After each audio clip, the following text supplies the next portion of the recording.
তার জন্য আমি আন্তরিকভাবে দুঃখিত। শুধু ইউনুস স্যার আর প্রশাসক না এলে অনুষ্ঠানের লোক আসবে, এই কনসেপ্টটা আমাদের বুঝে দিতে হবে। আমাদের কনসেপ্টটা হবে একটা প্রোগ্রাম হবে, একটা সচেতনমূলক অনুষ্ঠান হবে, সবাই থাকতে হবে। আমরা এই যে আপনারা ভৈরববাসী গর্বিত, আমি তো আরো অনেক জায়গায় চাকরি করছি, আমার চাকরি করা 14 বছর।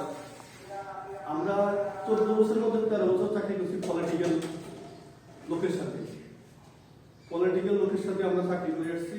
আমরা দেখলাম যে এই ইউনুস স্যার, বর্তমান প্রশাসক স্যার, পলিটিক্যাল লোক কি পেশার দেয়, ইউনুস স্যার আরো বেশি পেশার দেয়। যেটা করতে হবে, এখনই করতে হবে। ইউনুস স্যার বলে যে এটা এখনই করতে হবে। ডেঙ্গুর সচেতনমূলক ভয়াবহ আকার ধারণ করছে ভৈরবে। ইউনুস স্যার আমাকে বললো যে আপনি প্রোগ্রাম করতে হবে বৃহস্পতিবার, যে বৃহস্পতিবার আপনি ডেটের অনেক ওয়ার্ডে আলাপ করছি, কেউ প্রোগ্রাম করতে রাজি নেই।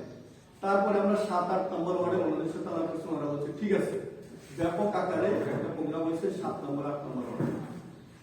আরো আপনারা আয়োজন করবেন যে ইউনুস স্যারকে আপনারা যে কোনো সঠিক তথ্য যদি জায়গা মতো পৌঁছাতে পারে লিখিত আকারে, যে আমার এটা দরকার, ইউনুস স্যার এটা যেভাবে বাস্তবায়ন করে।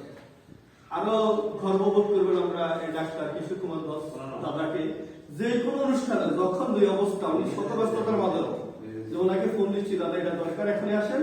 উনি আজকে আধা ঘন্টা আগে ওনাকে ফোন দেওয়া হয়েছে যে আমাদের বললো আপনাদের যে কাউন্সিলর উনি প্রশিক্ষণে গেছে, বললো যে তো লাগবে, তখন আমার ডাক্তার এসে ওনাকে ফোন করা, উনি না বলেন, উনি যে কোনো জিনিসে না বলেন, উনি 100% উপস্থিত চলে আসে। আরেকটা কথা বলি, ওই যে কাজল ভাই গণবিজ্ঞান, ওনাকে যেখানে আমরা যখন ফোন করছি উনি যাচ্ছে, কে আসবে, সভাপতি কে আসবে, ইউনো আসবে না কে আসবে, উনি হাজির।